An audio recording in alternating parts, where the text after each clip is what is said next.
चीन से सटे एलएसी पर तनावपूर्ण हालात। चीनी सेना ने एलएसी पर की फायरिंग, भारतीय सेना ने दिया करारा जवाब।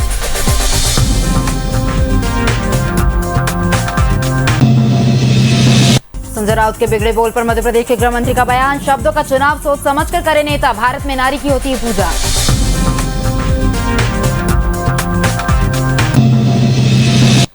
ड्रग्स मामले में एनसीबी ने रिया को गिरफ्तार, 3 दिन की पूछताछ के बाद हुई गिरफ्तारी। मेडिकल के लिए अस्पताल पहुंचेंगी रिया।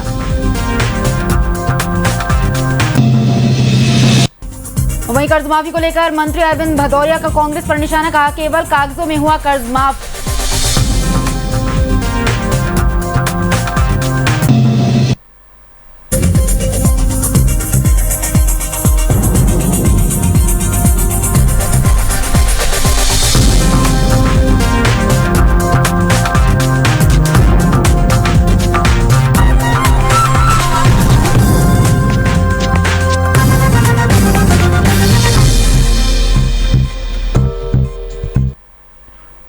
नमस्कार, सार्थक न्यूज में आपका स्वागत है। मैं हूं आदित्य, आपके साथ। चलिए शुरुआत करते हैं बुलेटिन की।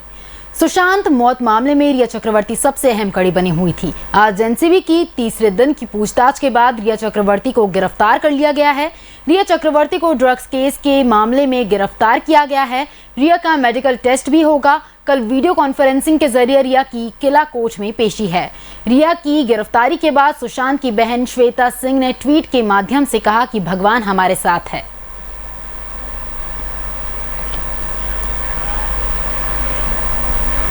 बीजेपी नेता सतीश सिकरवार के कांग्रेस में शामिल होने पर नगरीय प्रशासन मंत्री भूपेंद्र सिंह का बयान सामने आया है।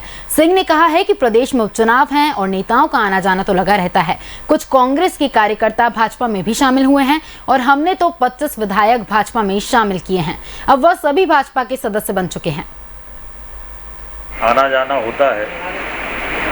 बहुत से कांग्रेस के लोग भारतीय जनता पार्टी में आए हैं, थोड़े बहुत लोग वहाँ भी जा सकते हैं।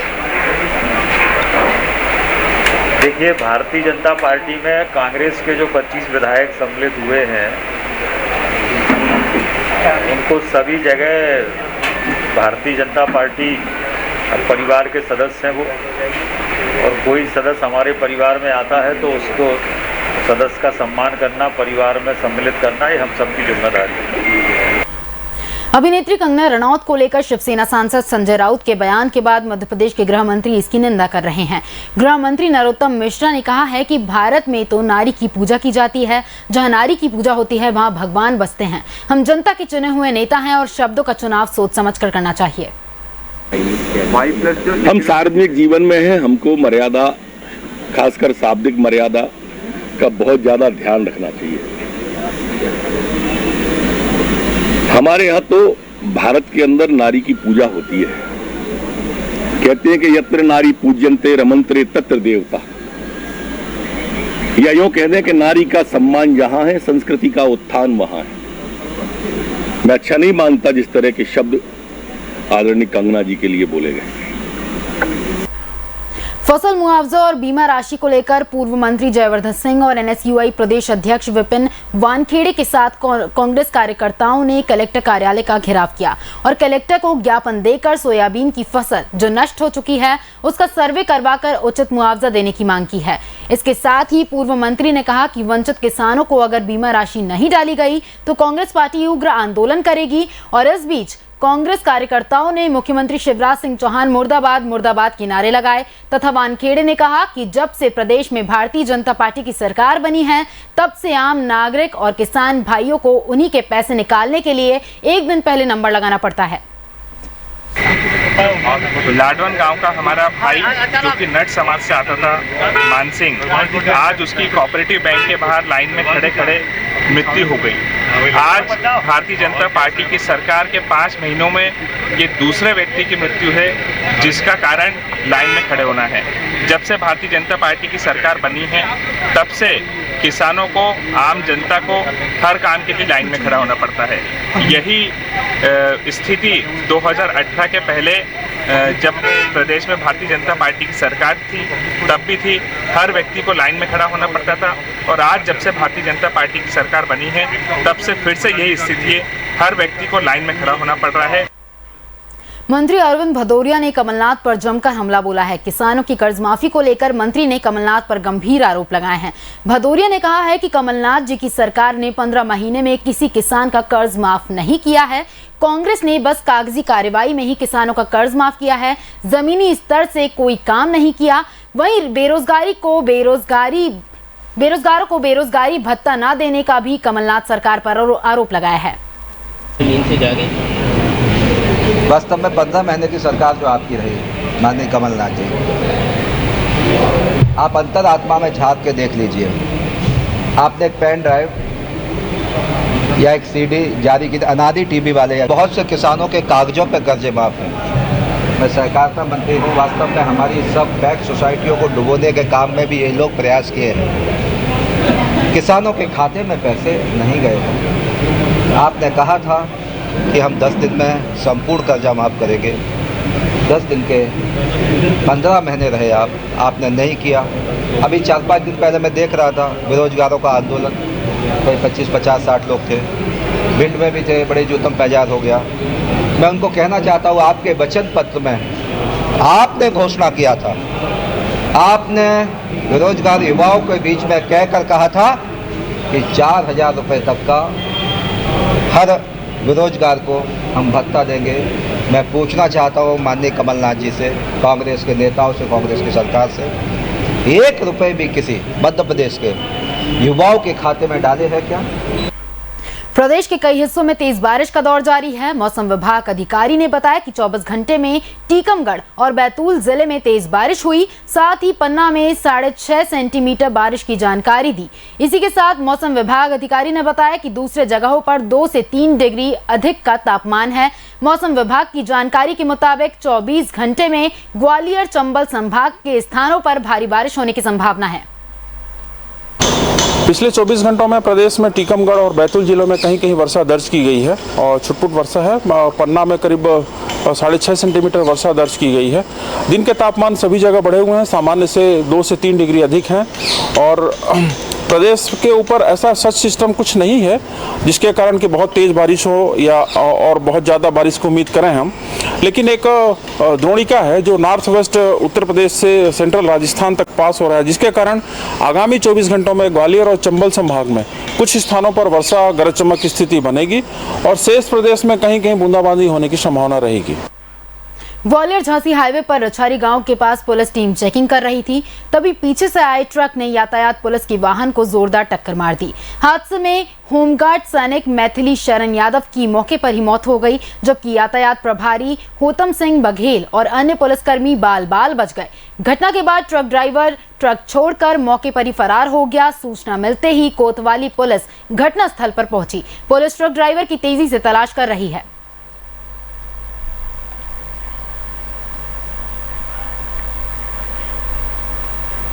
जबलपुर में अपराधियों के हौसले जहां बुलंद होते जा रहे हैं, वहीं पुलिस प्रशासन निष्क्रिय होती जा रही है।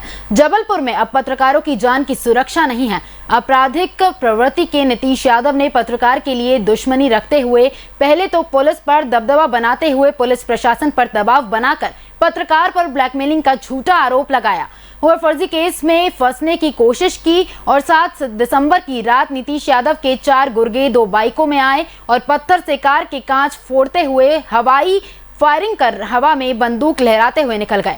यह पूरा दृश्य मोहल्ले के निवासियों ने अपने मोबाइल में कैद कर लिया। मौके पर सीएसपी दीपक मिश्रा अपने दल बल के साथ पहुंचकर मामले को संज्ञान में लिया।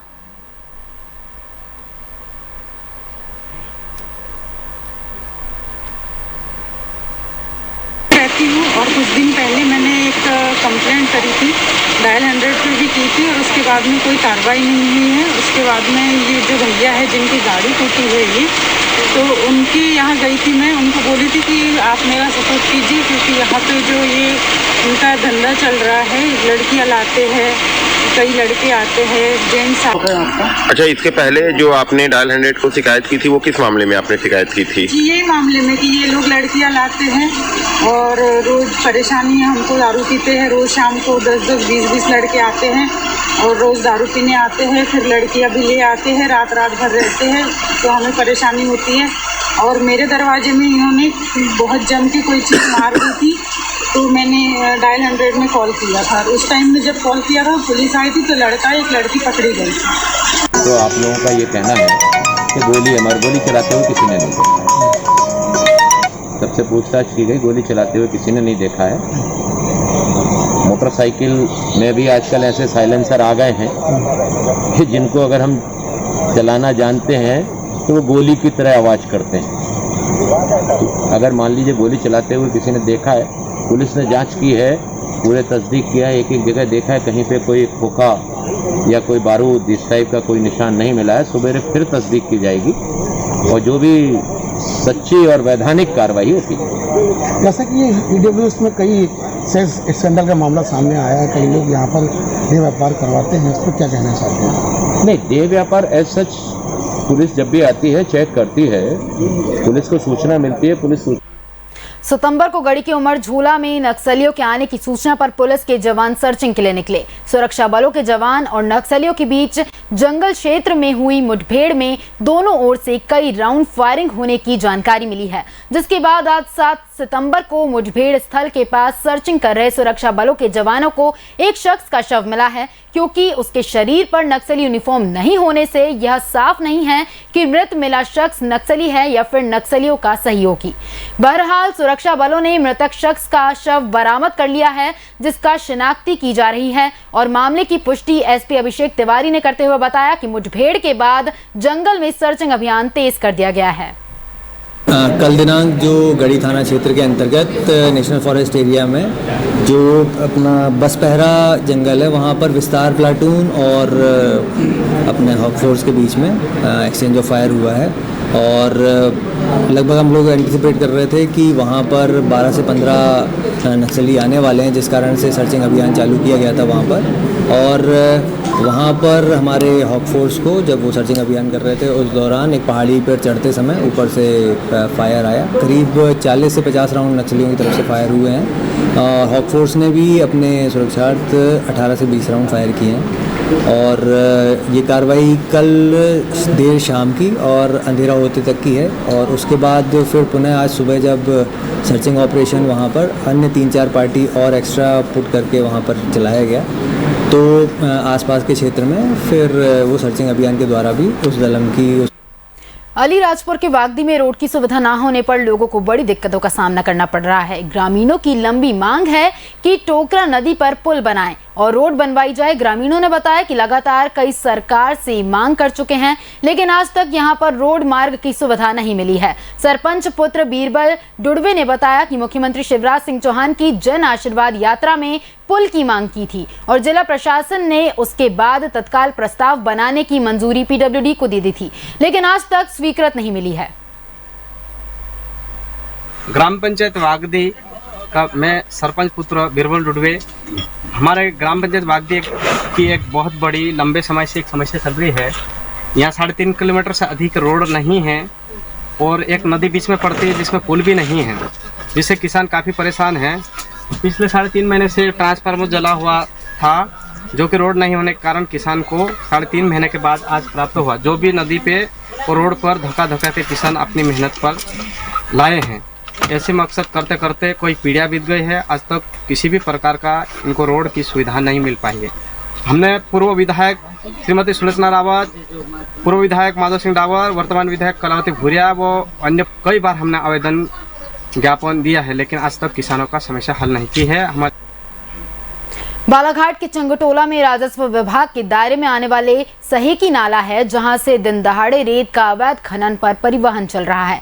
लेकिन गौरतलब हो कि दिन दहाड़े चल रहे रेत का अवैध खनन की जानकारी राजस्व विभाग, पुलिस प्रशासन व खनिज विभाग के अधिकारियों को सूचना देने के बावजूद भी रेत का अवैध खनन रुकने का नाम नहीं ले रहा है।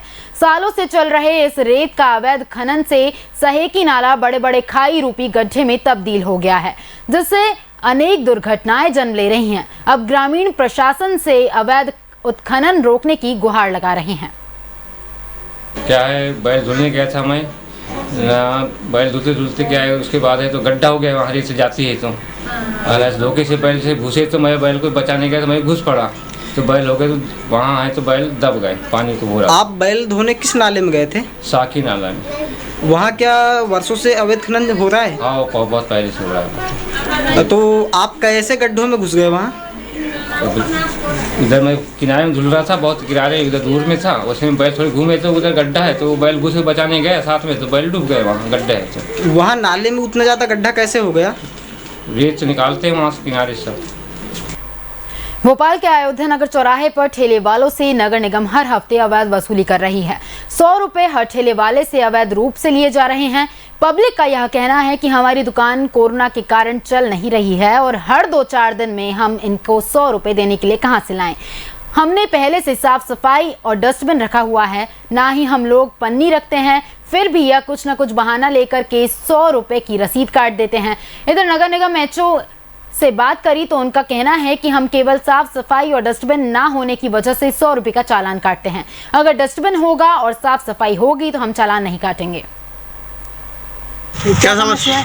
कुछ नहीं सर जी, भाई रसीद काटते हैं, आज काट गए, परसों दिन नहीं काटे। सर मेरे पास में पैसे नहीं है, आज मत काटो, छोड़ दो, उसके अलग चलो एक दिन बाद काट देंगे। आज आके आज काट दिया, मैंने बोल रहे थे घर हफ्ते में कि जब नहीं काटो तो क्या है, क्या लगे कि आप नहीं काटेंगे, क्या लगती है बात, वो हर हफ्ते कटेगी और आज 10 रुपए की वो डेली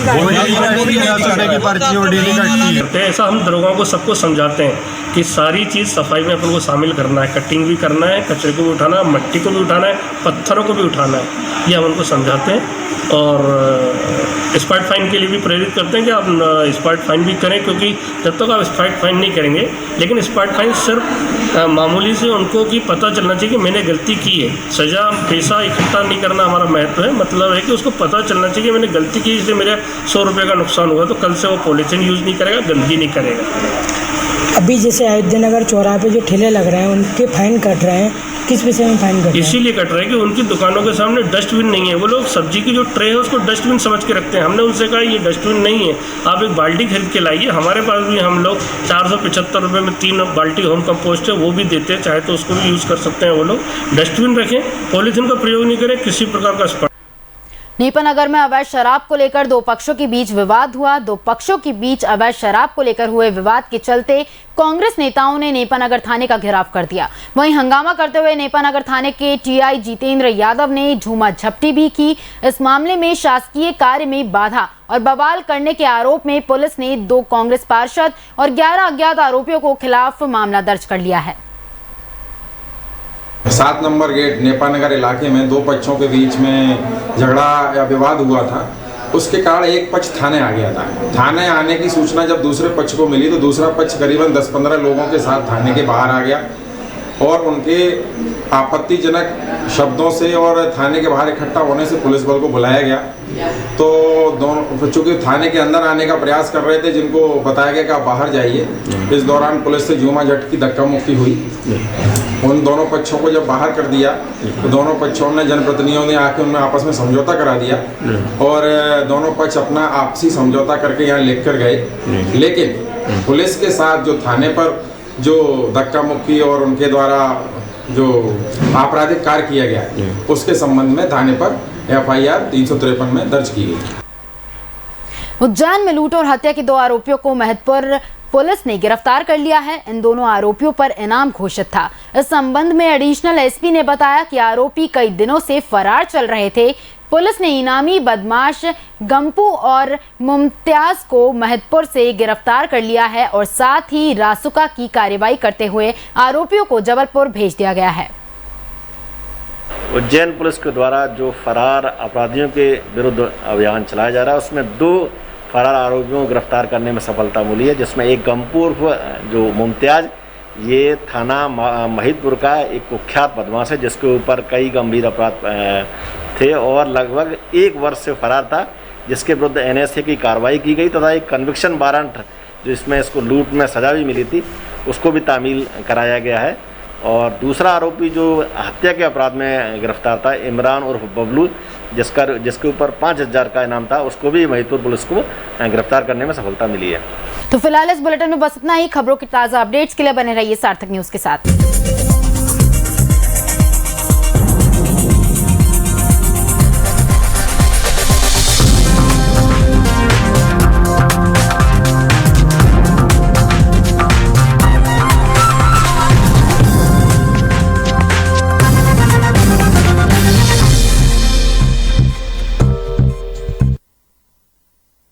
भारतीय रेल बनाएगी विश्व कीर्तिमान।